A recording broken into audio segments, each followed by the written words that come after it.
раҳматуллоҳ бигӯед, ки барои чи дар Тоҷикистон то имрӯз қонунӣ амин афюн ё ки кӯкнорро кишт намекунанд?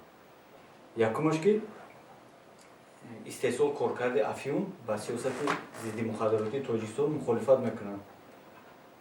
Тоҷикистон як масалан сиёсати зидди муходиротӣ дорад. Ин аз рӯи қонунгузории Тоҷикистон мумкин нест. Баъд қонунгузории аксари давлатҳо аз кардем ҳамин Тоҷикистон ҳам қонунгузориш пешбинӣ кардааст, ки ҳамаи он маводи нашоваре ки аз муомилоти ғайриқонунӣ мусодира мешавад ҳатман бояд ки сӯзонида шавад. Ягон қонунгузори ягон давлат пешбинӣ накардааст, ки масалан маводи нашоваре ки аз ҳатман ҳамин чиз қайд мекунад аз муомилоти ғайриқонунӣ мусодира шудааст ва чиза коркард кардан мумкин нест. Қонунгузори ягон давлат иҷозат наметиҳад. Баъд барои қонунӣ коркард кардани маводи нашовар, яъне барои қонунӣ коркард кардани афюн ҳатман литсензияи Кумитаи байналмилалии назорати маводи нашовар дар кор аст. Ин кумита дар назди Созмони Милали Муттаҳид аст ва барои давлатҳо ҳамаи давлатҳоро назорат мекунаду барои гардиши қонунии маводи нашоварро ба танзим медарорад. Масалан мегӯяд ки ба ин давлат чанд тонна иҷозат додааст, ба ин давлат чанд. Баъд чорум аст ки барои коркарди ҳамин афюн захираи муайяни афюни тоза лозим аст. Яъне захираи муайяни афюни тоза ки ба ҳамаи талаботи стандартӣ бояд ки ҷавобгӯ бошад. Аммо ташхисгарон медонанд ки барои ба доруи морфи барои уна коркард кардан бояд ки як сифати муайян дошта бошад.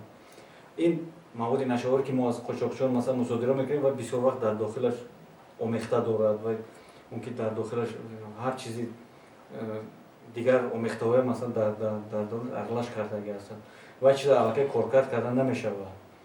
Баъд боз баъзан мепурсанд ки мегӯянд ки барои чӣ шумо героин намесӯзонед? Героин аллакай маҳсулоти ниҳоӣ аст ва баъд ягон ҷо барои ягон доруворӣ ва истифода бурда намешавад. Аллакай барое ки аз масалан аз афюн мо метавонем ки саноати фармакологӣ метавонад ки морфи истеҳсол кунад.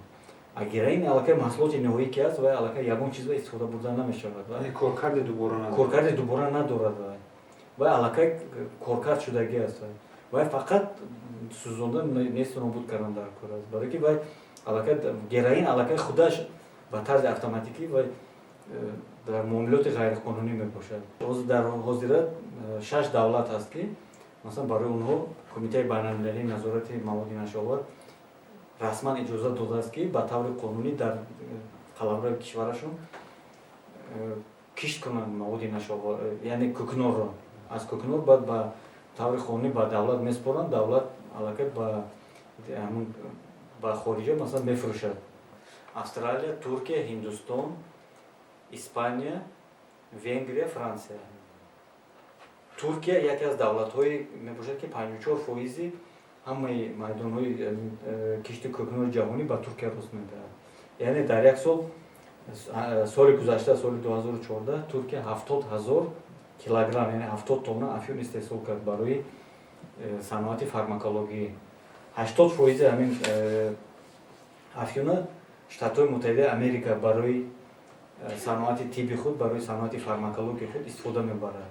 Хуб бигӯед ки дар ҳоле ки Тоҷикистон яъне ҳуқуқи истифода истеҳсоли афюнро надорад, оё ҳуқуқ дорад ки барои соҳаи тибби худ аз дигар кишварҳое ки ҳуқуқи истеҳсоли онро доранд, яъне хараб ва дар соҳаи тиб истифода кунад? Бале, аз рӯи тибқи моддаи 4 Қонуни Ҷумҳурии Тоҷикистон дар бораи воситаҳои нашъатдор, маводи психотропӣ, Тоҷикистон ҳуқуқ дорад ки дар соҳаи муомилоти воситаҳои нашъатдор аз тарафи ташкилотҳои давлатӣ дар асоси иҷозатнома дар доираи квотаи давлатӣ, яъне ки давлат як квотаи муайян метиҳад, ба таври қонунӣ вои масалан ҳуқуқ доранд ки ба Тоҷикистон маводи психотропия ворид намоянд барои табобат кардани одамоне ки масалан бемории рӯҳӣ доранд. Як миқдори муайян дар як доираи маҳдуд, аз ҳамин доира зиёд ҳуқуқ надорад Тоҷикистон ворид кардан ба ҳамин чиза.